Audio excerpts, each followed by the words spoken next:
ಮಾದಕ ದ್ರವ್ಯ ಸಾಗಾಟ ಮತ್ತು ಮಾರಾಟ ಚಟುವಟಿಕೆಗಳಲ್ಲಿ ಪದೇ ಪದೇ ತೊಡಗಿಸಿಕೊಂಡ ಆರೋಪದ ಮೇರೆಗೆ ಉಡುಪಿ ನಗರ ಪೊಲೀಸ್ ಠಾಣಾ ವ್ಯಾಪ್ತಿಯ ಬಡಗಬೆಟ್ಟು ಕೊಳಂಬೆ ಮಿಷನ್ ಕಾಂಪೌಂಡ್ ನಿವಾಸಿ 34 ವರ್ಷ ಪ್ರಾಯದ ಇಕ್ಬಾಲ್ ಅಲಿಯಾಸ್ ಇಕ್ಬಾಲ್ ಶೇಖ್ ಎಂಬಾತನನ್ನ ಪಿಐಟಿ ಎನ್ಡಿಪಿಎಸ್ ಕಾಯ್ದೆಯಡಿ ಪೊಲೀಸರು ಬಂಧಿಸಿದ್ದಾರೆ.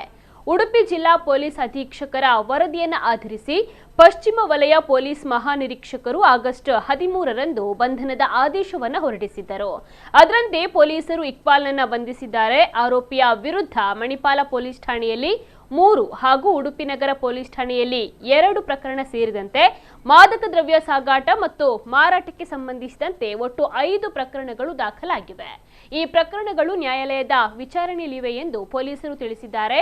ಮಾದಕ ದ್ರವ್ಯ ಸೇವನೆಗೆ ಸಂಬಂಧಿಸಿದಂತೆ ಮಣಿಪಾಲ ಮತ್ತು ಉಡುಪಿ ನಗರ ಪೊಲೀಸ್ ಠಾಣೆಗಳಲ್ಲಿ ತಲಾ 1 ಪ್ರಕರಣ ದಾಖಲಾಗಿದ್ದು 2 ಪ್ರಕರಣಗಳಲ್ಲಿ ಆರೋಪಿಗೆ ಶಿಕ್ಷೆಯಾಗಿದೆ. ಮಾದಕ ದ್ರವ್ಯ ಚಟುವಟಿಕೆಗಳಲ್ಲಿ ಪದೇ ಪದೇ ತೊಡಗಿಸಿಕೊಂಡ ಹಿನ್ನೆಲೆಯಲ್ಲಿ ಪಿಐಟಿ ಎನ್ಡಿಪಿಎಸ್ ಕಾಯ್ದೆಯಡಿ ಬಂಧಿಸಲಾಗಿರುವ ಇಕ್ಬಾಲ್ನನ್ನ ಕಲಬುರಗಿ ಕೇಂದ್ರ ಕಾರಾಗೃಹದಲ್ಲಿ ಬಂಧನದಲ್ಲಿ ಇರಿಸಲು ಆದೇಶಿಸಲಾಗಿದೆ.